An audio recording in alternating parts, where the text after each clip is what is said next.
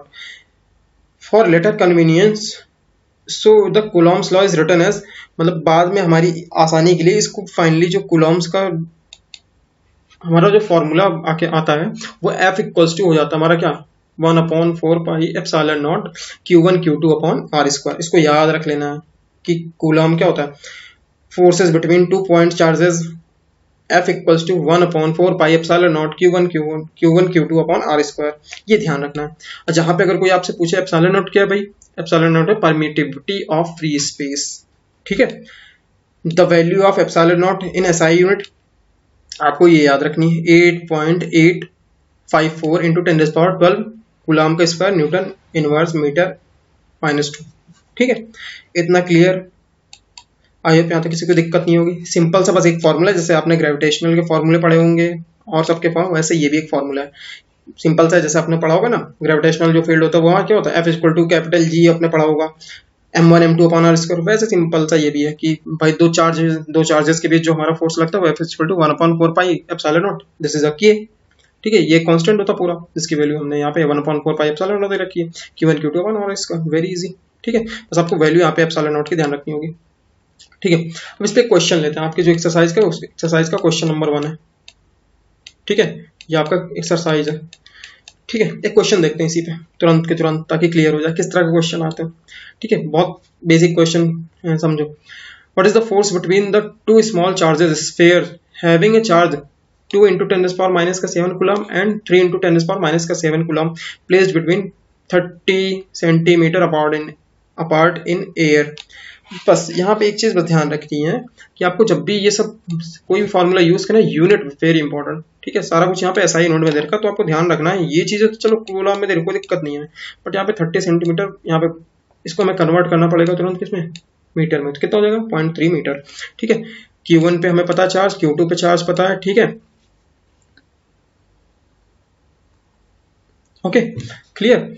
अब बात करेंगे हम यहाँ पे फॉर्मूला सीधे सीधे लगाएंगे। अब अच्छा, हमें यहाँ पे तो कुछ पता नहीं ना, चार्जेस किस टाइप के हैं नहीं पता, टाइप के बारे में, तो हम सीधा सीधा फॉर्मूला लगाएंगे, वो K = 1/4 पाई एप्सिलॉन नॉट। अच्छा, इसकी ध्यान रखना, ये इसकी वैल्यू होती है 9 इंटू, क्योंकि आप बार बार इसे जो है एप्सिलॉन नॉट की वैल्यू रख के कैलकुलेट, तो आपको पूरे वैल्यू याद रखनी होगी कि 1/4 पाई एप्सिलॉन नॉट की, ये ध्यान रखना आपको for numerical point of view.